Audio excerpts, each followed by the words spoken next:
Hello, আসসালামু আলাইকুম। ওয়ালাইকুম আসসালাম। কে বলছেন? পাখি বলছিলাম। পাখি, কেমন আছেন? আপনার ভালো আছেন পাখি? হ্যাঁ, ভালো।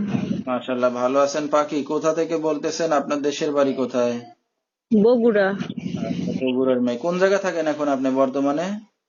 এই তো বগুড়ায় থাকি। আচ্ছা, দেশের মেয়ে দেশেই আছেন। কে কে আছে আপনার ফ্যামিলিতে পাখি বর্তমানে? ফ্যামিলিতে মনে করেন মা বাপ কেউ নাই, আছে দাদি আছে, একটা বড় বোন আছে। আচ্ছা, দুইটা বোন, দাদি, ছোট্ট একটা ফ্যামিলি। পাখি কি করেন এখন আপনি বর্তমানে? এখন আর কি করি, এখন এই যে বাসায় থাকি। আচ্ছা, তো আপনাদের ফ্যামিলিটা এখন কিভাবে চলে? কিভাবে আর চলে, এই তো আমার দাদি আছে, দাদি মনে করেন পরের বাসায় কাজ করে। আচ্ছা, তো পাখির বিয়ে শাদী হয়েছে? না না, বিয়ে শাদী হয়নি। আচ্ছা, তো দর্শক শুনতে থাকুন আজকে পাখির জীবনের গল্পগুলা। ধৈর্য সহকারে ফুল ভিডিওটি দেখলে মোবাইল নাম্বার পেয়ে যাবেন, সরাসরি যোগাযোগ করতে পারবেন পাখির সাথে। তো পাখি, আপনার বাবা মা কোথায়? বাবা মা নাই তো। মারা গেছে না ফেলে চলে গেছে? মারা গেছে। আচ্ছা, দুঃখের বিষয়। তো আপনার বড় বোনের কি বিয়ে শাদী হয়েছে না আপনাদের সাথেই থাকে?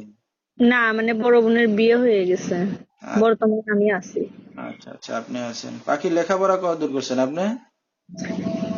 পড়াশোনা করছিলাম ক্লাস 9 পর্যন্ত। আচ্ছা, লেখাপড়া তো ভালোই করছেন।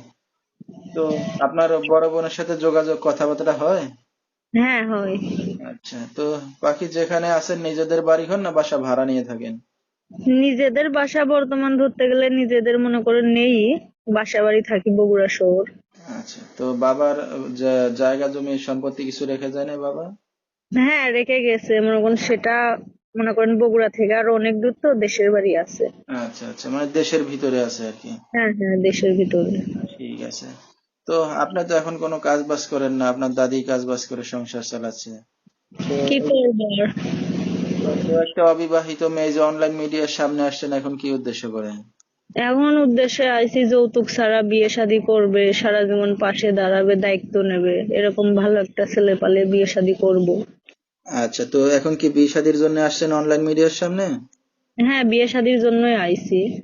আচ্ছা আচ্ছা, তো আপনার সাথে দর্শক ভাইরা এখন কিভাবে যোগাযোগ করবে? আপনি নাম্বারটা দিয়ে দেবেন, ওই নাম্বারে আমার সাথে যোগাযোগ করবে। আচ্ছা, ঠিক আছে। তো দর্শক, আমরা শুনতেছিলাম পাখির জীবনের গল্পগুলা। যেহেতু বাবা মা নাই, এতিম মেয়ে, আর এখন থাকতেছে দাদির কাছেই, নিজে কোনো কাজ বাজ করে না। তো একটা অবিবাহিত মেয়ে, বাবা মা নাই, এতিম। তো কেউ যদি তার পাশে এসে দাঁড়াতে চান বা বিয়ে শাদী করতে চান, সরাসরি এই নাম্বারে যোগাযোগ করলে পাখিকে পেয়ে যাবেন। 01345256440, এই নাম্বারটাই হলো পাখি। তো পাখি, এখন আপনার বিয়ে শাদী করতে যাচ্ছেন, আপনার গার্জিয়ান তো বর্তমানে আপনার বড় বোন আছে, দাদি আছে, তারা জানে? হ্যাঁ, অবশ্যই জানে।